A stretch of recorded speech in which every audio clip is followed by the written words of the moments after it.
Prontinho. Então, só avisando a todos os participantes que a nossa sessão começou a ser gravada a partir de agora. Eu vou continuar, então, a apresentação aqui do conteúdo da nossa conversa. A gente também vai falar sobre os projetos de lei que se encontram em trâmite no Congresso Nacional, que tratam de assuntos relacionados ao ESG. Depois, no final, a gente tem um slide de conclusões e recomendações, né? Porque não adianta a gente trazer aqui um conteúdo jurídico, né? O viés jurídico dessa área multidisciplinar que é o ESG, né? Sem ter, de fato, recomendações, orientações da parte jurídica do que é importante ter em mente aí para esse próximo ano.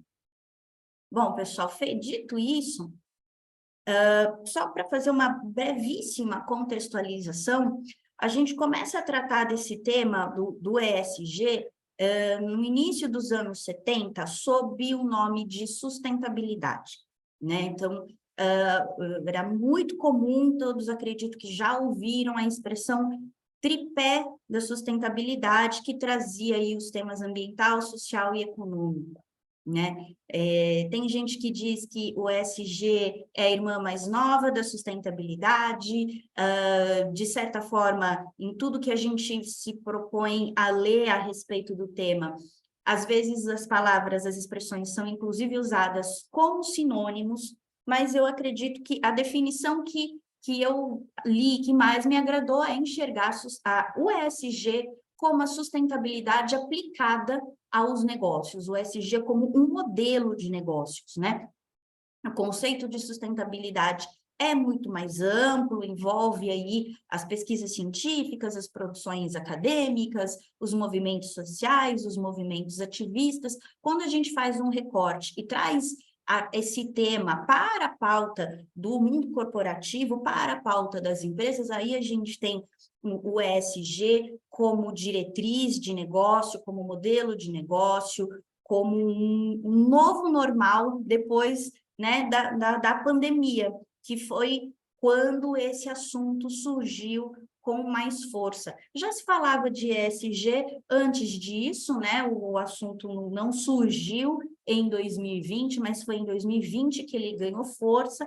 Mais para diante a gente vai ver que a maior parte dos projetos de lei que hoje tramitam no Congresso Nacional, que visam trazer o ESG para um campo de obrigação legal, propriamente dita, a maioria desses projetos foi proposta em 2020, né? Então, realmente, o pandemia, o pós-pandemia, foi e tem sido marcante para essa guinada do ESG. Então, temos aqui, nessa nossa conversa, a gente vai realmente tratar do ESG como um modelo de negócios que congrega os aspectos ambientais, né, que são mais visíveis nessa conversa, as relações com o meio ambiente, o uso de recursos naturais, poluição, mudanças climáticas, mas também os aspectos sociais voltados aí principalmente para direitos humanos, tanto do ponto de vista dos empregados, dos trabalhadores das empresas, quanto das pessoas, das comunidades afetadas, que são atingidas, tanto do ponto de vista do reflexo positivo, quanto do negativo, pelas atividades das empresas. E aí, logicamente, a questão da governança, né, de como de como a própria empresa se organiza, se governa para ter uma estrutura saudável do ponto de vista de gestão e como ela também leva as questões sociais, ambientais para a mesa dos diretores, para a mesa dos C-levels, para tomada de decisão orientada aí para as questões ESG. Bom, ESG importa, eu acredito que todos estejamos aqui, porque a gente compartilha dessa visão da importância de discutir, de compreender mais do ESG, mas eu quero trazer aqui rapidamente alguns pontos que reforçam essa importância da gente falar do tema ESG, né? Ricardo Voltolini, assim, publica diversos artigos em diversas revistas voltadas para o público empresarial a respeito do tema ESG, e ele traz uma questão muito interessante, né? Os millennials, ou geração Y, da qual eu faço parte, é a geração que hoje se encontra no auge da vida economicamente ativa. E a geração Y tem uma característica diferente da geração anterior, que entendia que a função das empresas era quase que exclusivamente gerar lucro.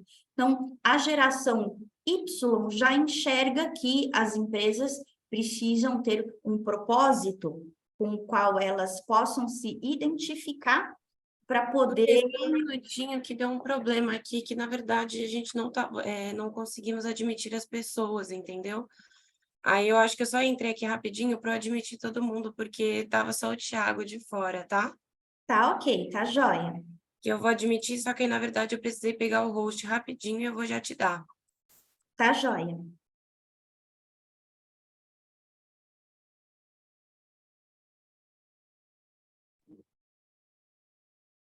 Duda, eu acho que eu vou reiniciar, então. O que você acha? Eu acho que vai ser a melhor opção mesmo, tá bom? Tá Aí joia. a gente tem que só ficar de olho nessa questão da sala de espera, tá bom? Eu não consigo porque a tela para mim tá cheia por conta da apresentação. Tá bom, A gente não consegue habilitar a entrada automática das pessoas? consegue, então peraí.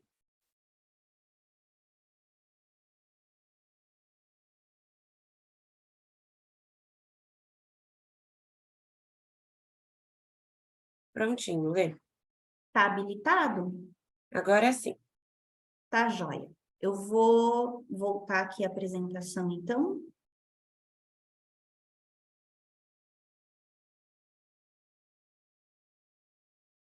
Tiago, talvez fique um pouco repetitivo para você, a gente pede desculpas, tá?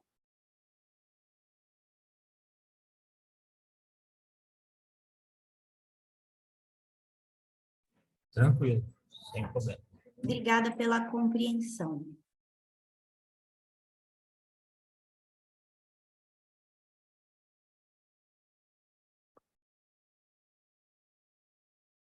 Duda, me ajuda, tá aparecendo a tela cheia para vocês?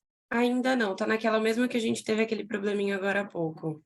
Tá joia. Então, deixa eu voltar aqui, porque acho que eu já aprendi como faz. Eu tenho que ir e voltar. Agora foi? Agora sim, Lê. Ok. Você acha que a gente pausa a gravação e inicia novamente? Acho que pode parar mesmo, não precisa ser só pausar, e aí a gente começa do zero, tá bom? Tá joia, combinado. Então, eu vou reiniciar aqui a nossa apresentação, estendendo meu bom dia novamente a todos e todas que acabaram de se conectar. Pedimos desculpas pelos nossos problemas técnicos.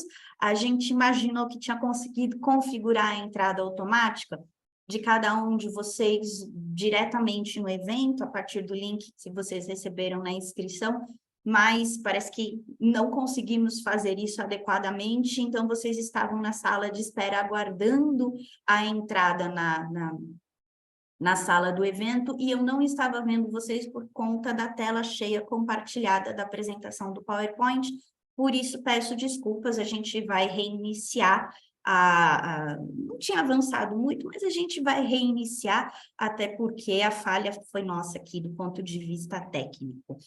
Vou me apresentar novamente. Meu nome é Letícia Marques, eu sou a head da área ambiental aqui do KLA Advogados. Estamos iniciando hoje um ciclo de 3 palestras sobre temas importantíssimos para a economia verde em 2023. Hoje a gente vai tratar do tema ESG.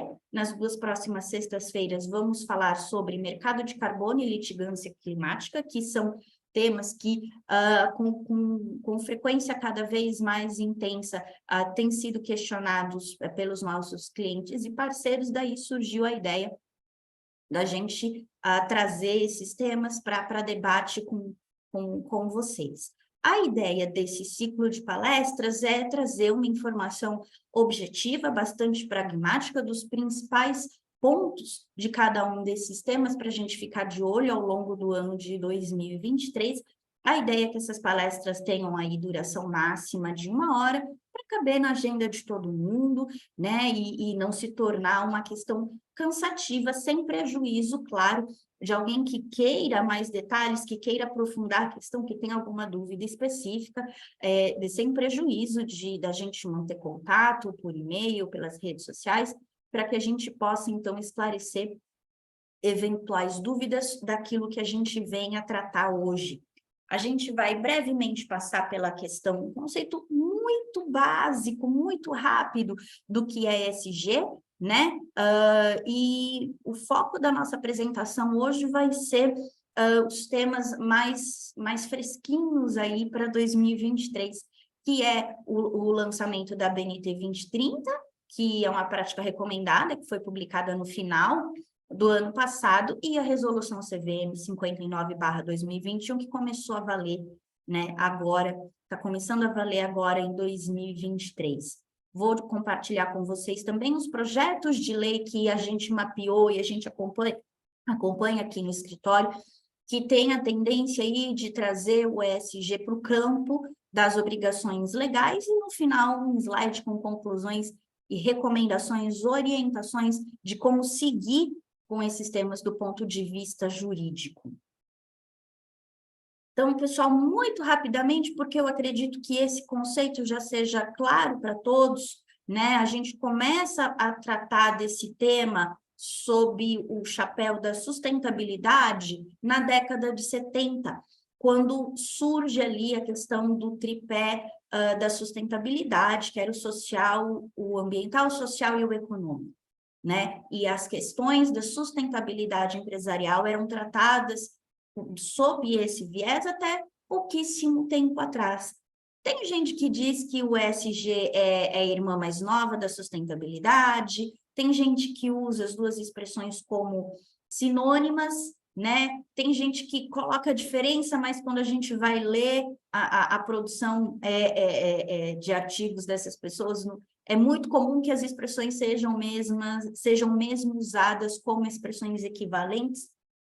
De todas as definições que eu pude acompanhar, a que eu considero mais interessante é o ESG como a sustentabilidade aplicada aos negócios, o ESG como um modelo de negócios.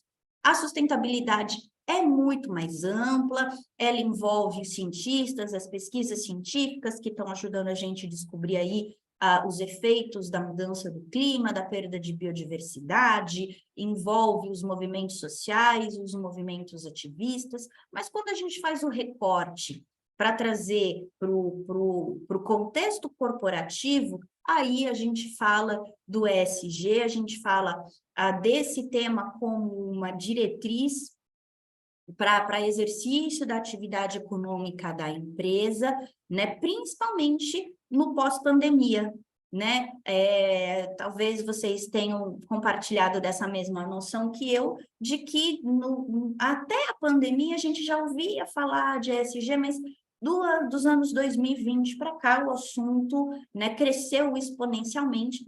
A gente vai ver, inclusive, quando a gente falar dos projetos de lei que estão tramitando, que metade deles foi proposta em 2020. Então, de fato, a pandemia acelerou essa questão e ser sustentável é o novo normal, né? Existe até uma pressão social para que a gente faça escolhas sustentáveis no nosso dia a dia. E é por isso que a gente está aqui tratando desse tema, ele se tornou, de fato, muito relevante. A gente tem esse infográfico, está disponível no nosso site, no site do KLA, para quem eventualmente quiser registrar essa imagem, mas ela traz algumas subdivisões de cada um desses temas que a gente, o que a gente aborda dentro do ambiental, dentro do social e da governança, né? No ambiental, acho que é muito mais fácil de perceber as coisas relacionadas à natureza, as questões das mudanças climáticas, dos impactos ambientais, da poluição, da perda de biodiversidade. No campo social, principalmente as questões relacionadas a direitos humanos, incluindo aí os direitos do trabalhador das empresas e também as questões relacionadas às comunidades impactadas pela atividade da empresa. Do ponto de vista da governança, claro, as regras que vão tornar o governo dessa organização mais saudável, né, para a participação dos próprios acionistas, dos trabalhadores, da questão da gestão de risco, de regras de anticorrupção, mas principalmente também como essa governança leva as questões sociais e ambientais para a mesa para a tomada de decisão. ESG importa, acho que todos que estamos aqui compartilhamos desse entendimento, mas eu escolhi trazer aqui essa observação do Ricardo Voltolini, que se dedica muito ao tema, que ele traz uma explicação muito simples, muito objetiva, de por que ESG importa, para além da convicção pessoal, moral, de crença, né, de cada um. A gente tem hoje os millennials, a geração Y, da qual eu faço parte, é a geração que hoje se encontra no auge da sua atividade, da sua vida economicamente ativa. Então, é a geração Y que está no mercado de consumo, e a geração Y consome segundo critérios diferentes da geração anterior. E a geração Y exerce negócios e gerencia negócios com uma visão diferente também da geração anterior. Nós, da geração Y, enquanto consumidores, a gente não faz, é claro, né, na medida do possível, porque tudo depende do bolso de cada um, de cada uma de nós, mas na medida do possível, a gente faz as escolhas levando em consideração não somente o preço, mas também a origem daquele produto, a embalagem daquele produto, o que mais, além do produto em si, aquela marca, o ato de consumir aquilo vai agregar para a minha vida. A gente consome segundo propósitos, né? E a geração Z que está chegando aí é ainda mais ativista, é ainda mais contundente nessas escolhas e em bancar essas escolhas. Então, considerando aí o auge da geração Y e a chegada da geração Z, Ricardo Voltolini estima que a gente tem aí pelo menos mais 3 décadas pela frente de pressão por negócios mais sustentáveis, né? Então, é o consumidor que vai questionar a origem do produto, que vai questionar a qualidade de vida no trabalho dos empregados da empresa que geraram aquele produto, é o consumidor que vai questionar para onde ele vai direcionar o resíduo decorrente daquele produto, daquela embalagem, se aquela embalagem é biodegradável, se ela é reciclável, se ela é uma embalagem que porventura tenha um plástico de uso único. Então, por essa própria pressão que vai vir e já existe desse mercado de consumo, que tem essa percepção diferente das coisas, as pessoas, as empresas, as organizações vão necessariamente ter que se adaptar à questão do ESG, né? Propósito está destacado no slide, porque a palavra-chave, ela aparece com bastante recorrência em tudo que se diz sobre ESG, e ela é de fato importante, porque é a partir do propósito que as empresas conseguem estar mais alinhadas com os compromissos que assumem publicamente com questões relacionadas ao meio ambiente, ao social e à governança.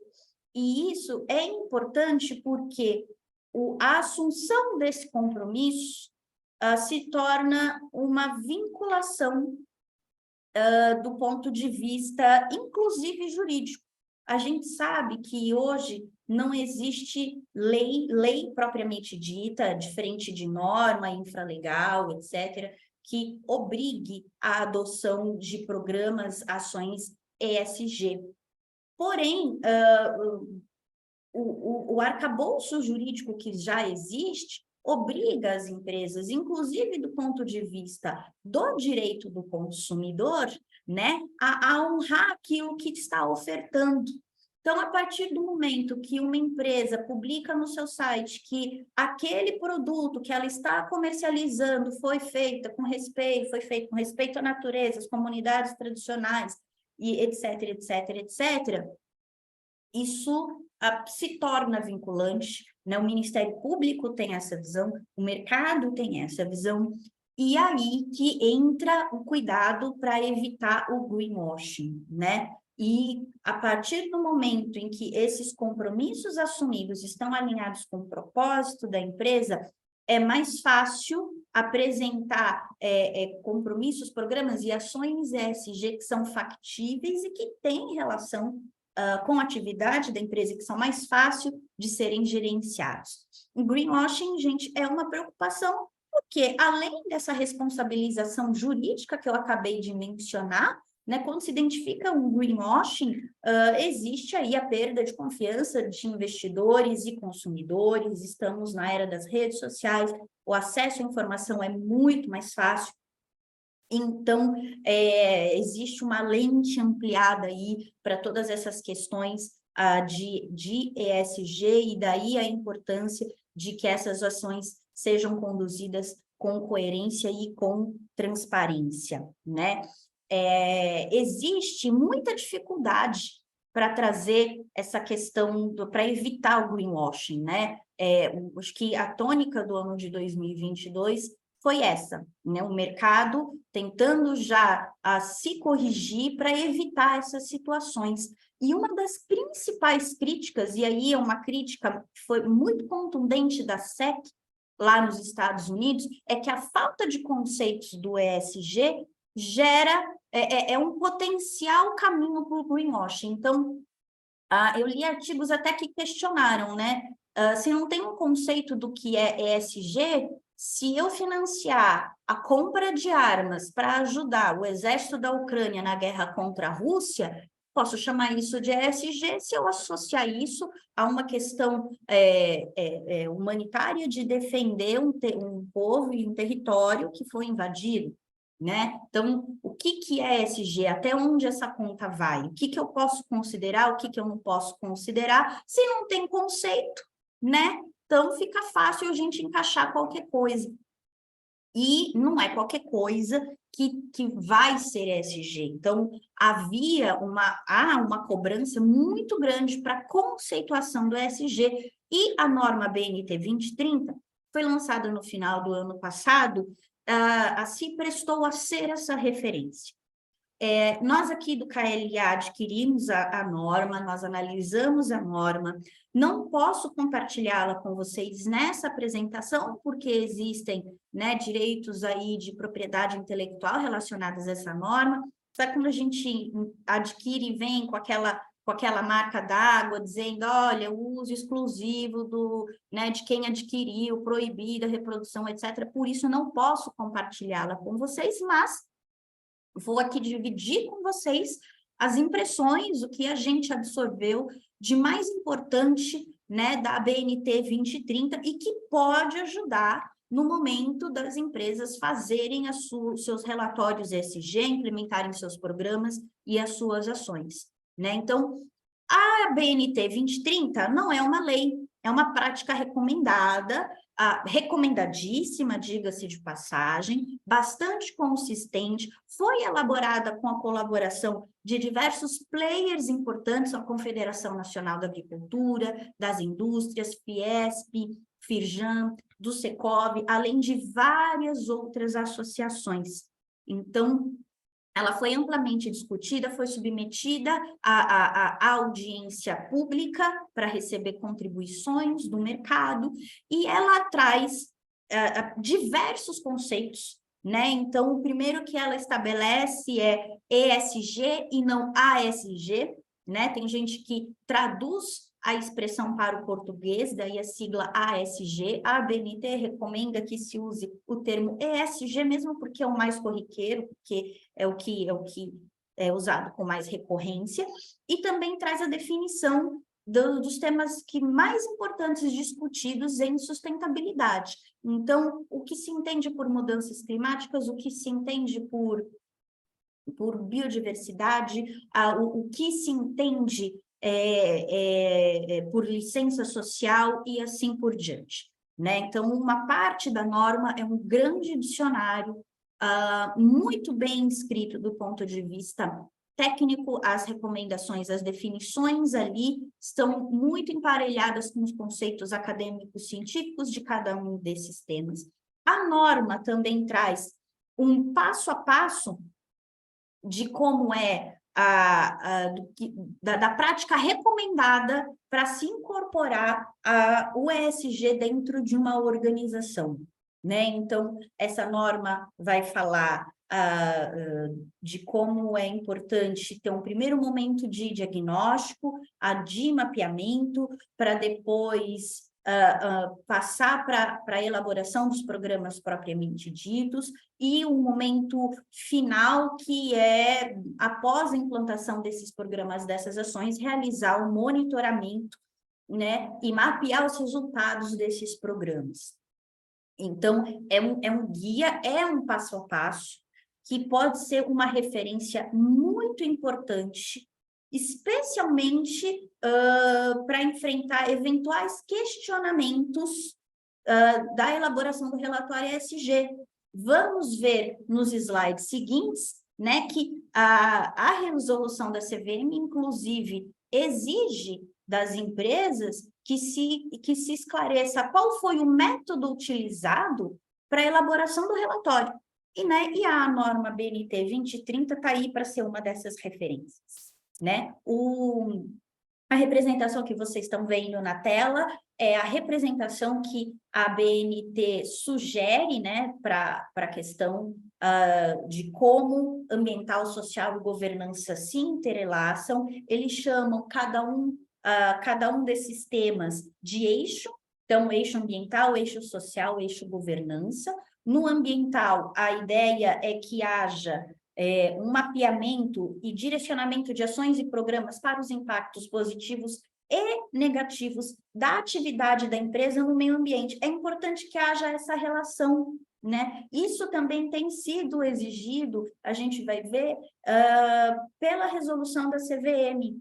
Então, é preciso que haja, até pela questão do propósito que a gente está falando, é preciso que haja coerência entre o programa ambiental, a ação ambiental do meu ESG com a atividade da minha empresa, né? Não adianta eu deixar de cobrir os impactos ambientais da minha empresa, da minha atividade, e querer investir em uma questão ambiental que não tem relação direta com a minha atividade. A gente precisa, inclusive, pensar na justificativa, né, de por que aquele programa, por que aquela ação e o que eu quero alcançar com aquilo, né? Não adianta mais só dizer, não, porque o meu programa ESG no eixo ambiental, a gente quer promover a coleta seletiva dos resíduos gerados, etc, etc. Tá, mas por que você selecionou esse programa?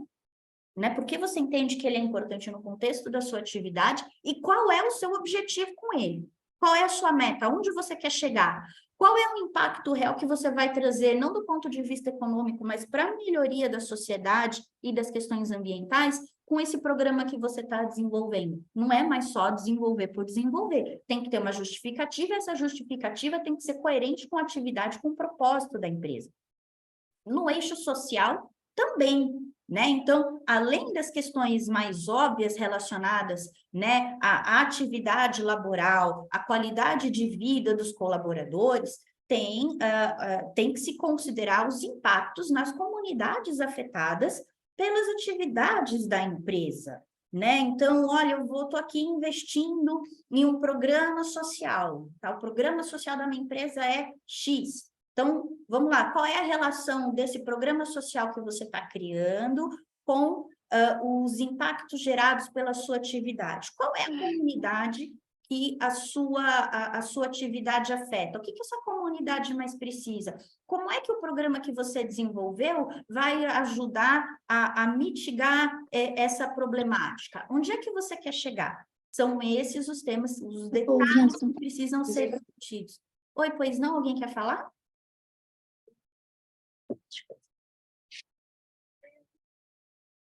Ok, pessoal, vou seguir aqui para o eixo da governança, que talvez seja o que tenha uma novidade aí, mais importante de destacar, que a própria BNT 2030 destaca. Então, além das questões né, já conhecidas de governança no sentido de práticas de anticorrupção, né, de gestão de riscos, etc., a BNT 2030 traz o destaque do eixo da governança em razão...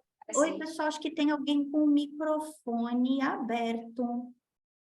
Se puder mutar, eu agradeço. Eu não sei como é que eu faço, deixa eu ver aqui se eu consigo mutar todo mundo.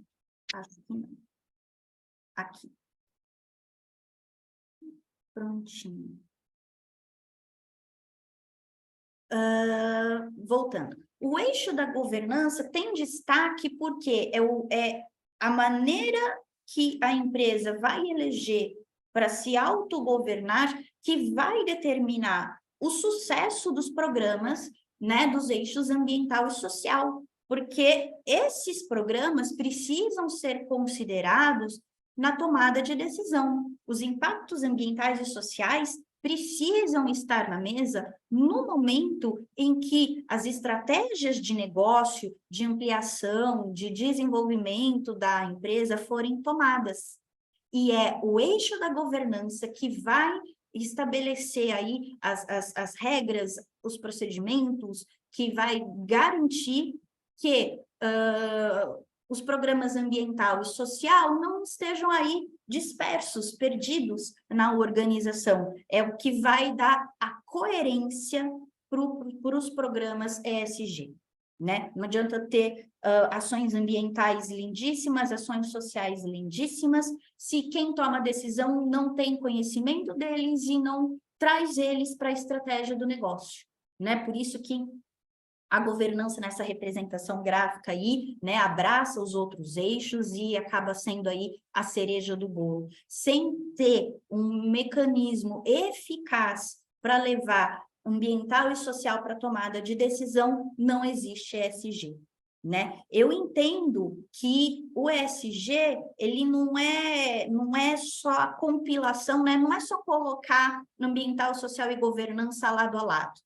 O ambiental sempre existiu, o social sempre existiu, a governança sempre existiu, e eles individualmente continuam sendo ambiental, social e governança. Eles se tornam ESG quando eles estão interligados, né? Quem faz essa interligação é a governança voltada para as questões sociais e ambientais, né? Esse é o grande diferencial da governança no contexto do ESG.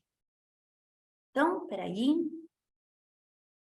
Seguindo aqui, como vocês viram, a BNT 2030, então, divide ESG em eixos. Cada um desses eixos tem dentro da norma um detalhamento, né, do que se entende, do que pode ser abordado em cada um desses eixos, né? Então, no eixo ambiental, por exemplo, é importante pensar em inventário de gases, em mudanças climáticas, né, no uso de recursos naturais, né, traz esse passo a passo, né, de como incorporar o ESG na organização. É claro que existem diversas metodologias e nessa altura do campeonato, muitas empresas já devem ter estabelecido um rito, né, para incorporar, para elaborar e incorporar programas de ESG dentro das organizações, mas pensando no que diz a resolução da CVM, né, que exige que seja explicitada a metodologia utilizada para a elaboração dos relatórios, a BNT 2030 acaba sendo uma referência sólida, né, como metodologia de elaboração desses relatórios, né? Não é uma metodologia que eu peguei no Google e que eu não sei de onde vem. É uma metodologia, né, de uma instituição que tem credibilidade e que foi feita com a colaboração de outros players de peso, como a gente viu, CNA, CNI, Fiesp, né? E que, por isso, pode ser uma mão na roda aí, é um guia importante para a elaboração das questões dos relatórios ESG, e também tem aí algumas métricas de eficácia. Ela é grandinha, pessoal, eu acabei imprimindo para ler, para ficar de consulta, ela é mais grossinha, mas porque, de fato, ela se preocupou em trazer esses conceitos, né? E o conceito é importante quando se quer fazer referência, né? Então, estou ali colocando no meu relatório ESG que a minha ação visa contribuir para a redução dos efeitos da mudança do clima, mas o que você entende por mudança do clima,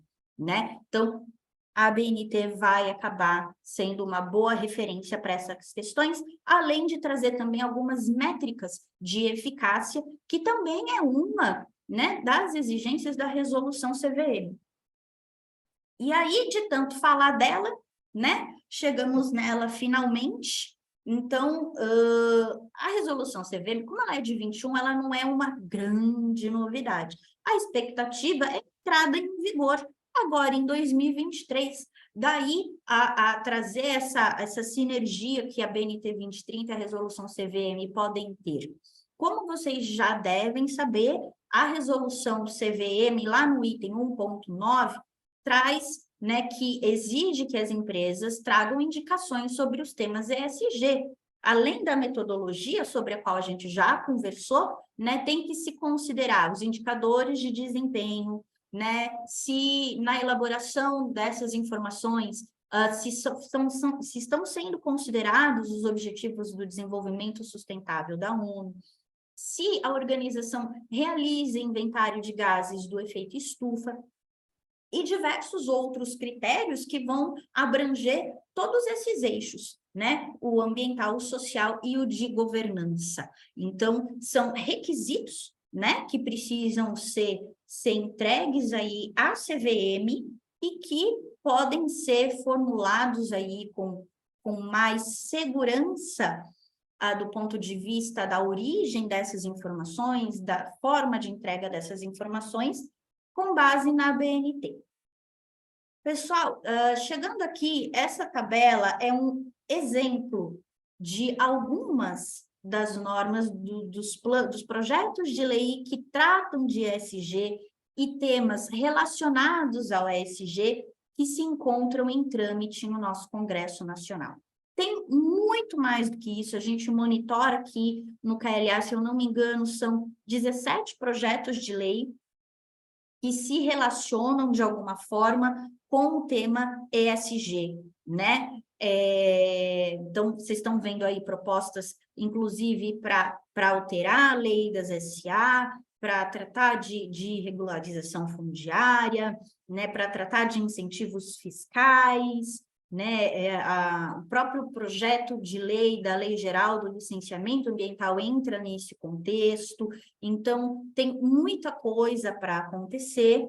Claro que o avanço da pauta no Congresso depende da tônica que as presidências das comissões querem trazer para os temas.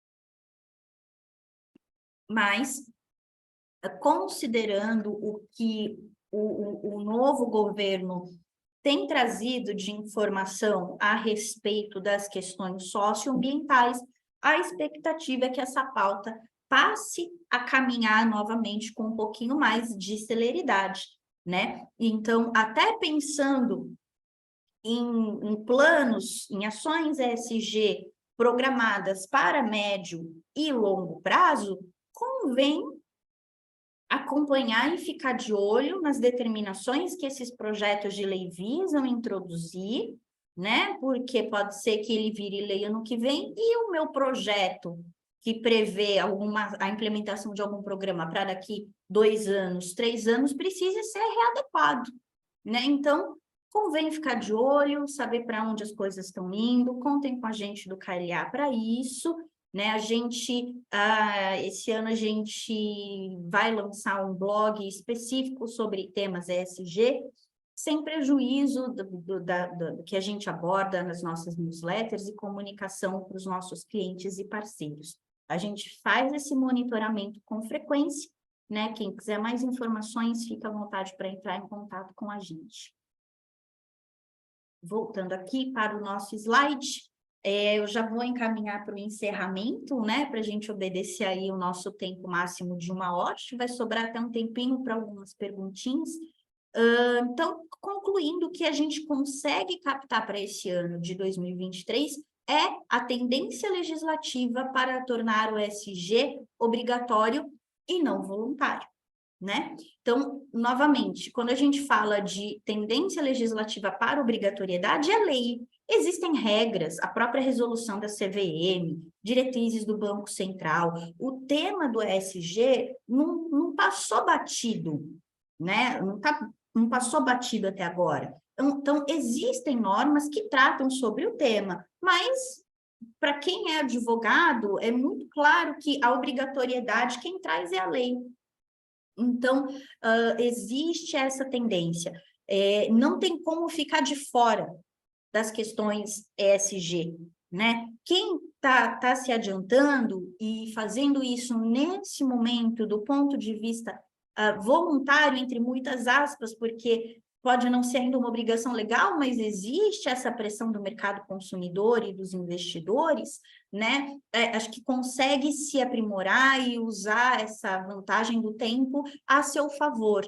Quem for esperar tornar uma obrigação legal para começar a pensar no ESG, pode ser que tenha um pouquinho mais de desafios pela frente, porque a temática realmente é muito complexa, envolve um esforço grande de toda a organização, né? Tanto dos cargos gerenciais, tanto dos cargos operacionais que estão mais perto e conseguem identificar, fazer aquela etapa de diagnóstico de uma forma mais pragmática, de quais são os impactos gerados pela atividade, né? Então, alinhado a isso, existe também já o que a gente extrai da interpretação dos julgados dos nossos tribunais superiores em Brasília, STF, STJ, é uma tendência de endurecimento das regras socioambientais. O que isso quer dizer?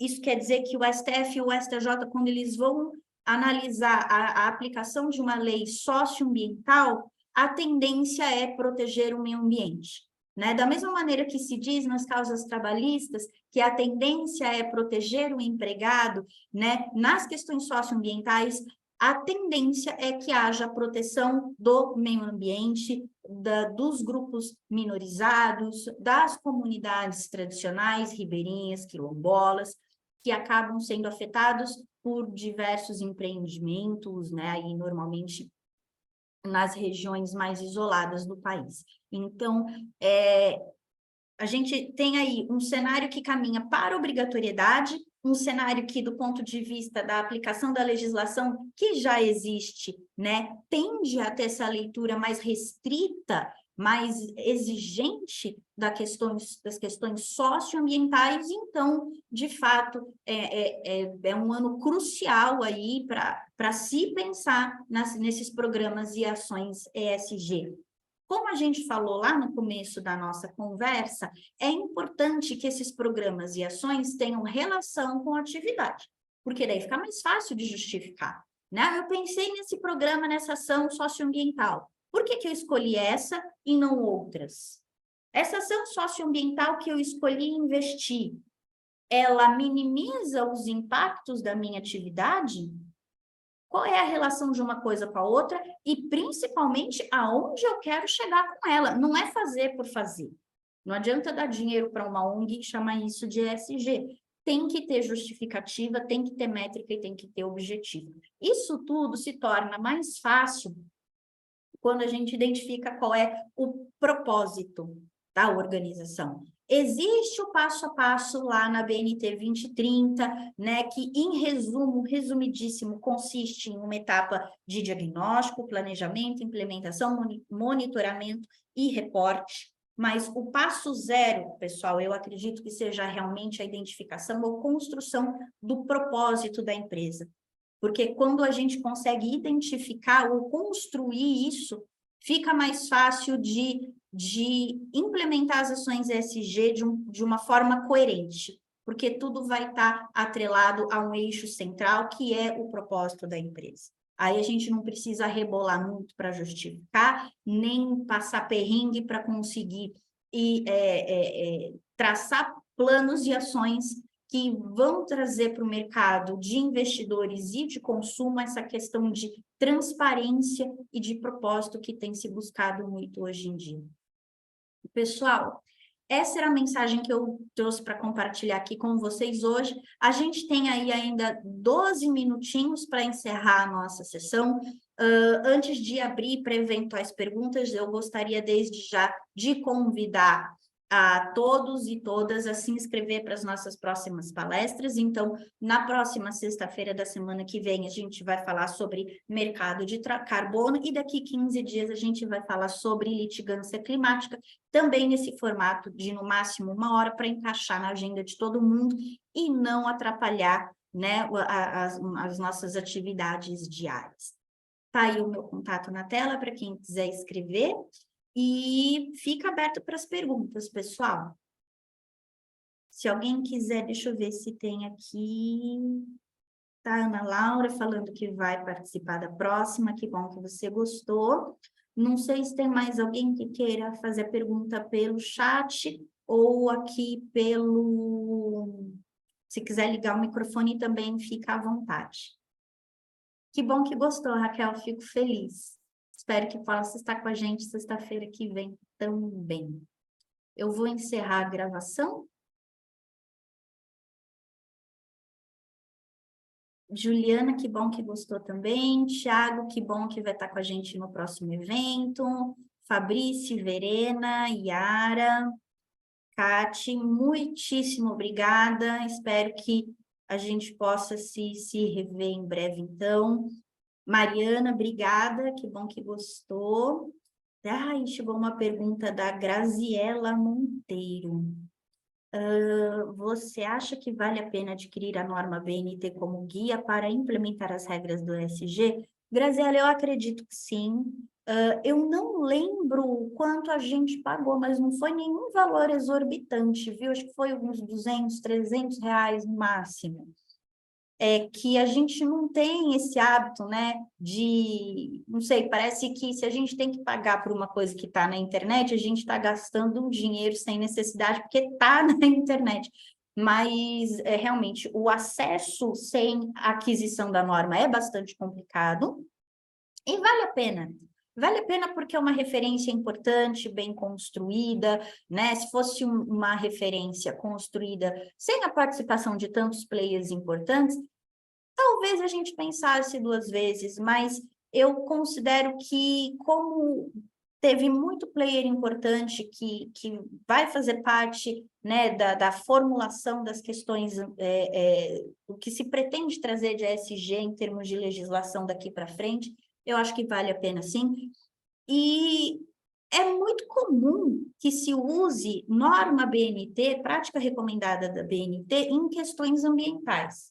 Não é lei, todo mundo sabe, né? Mas é comum ver decisão de juiz, de tribunal, fazendo referência à norma BNT, por mais que não seja lei. Então, é uma referência importante, sim. Acho que vale a pena, Graziela.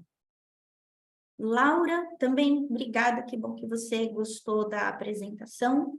E, pessoal, se ninguém tiver mais alguma pergunta, a gente se vê na sexta-feira que vem.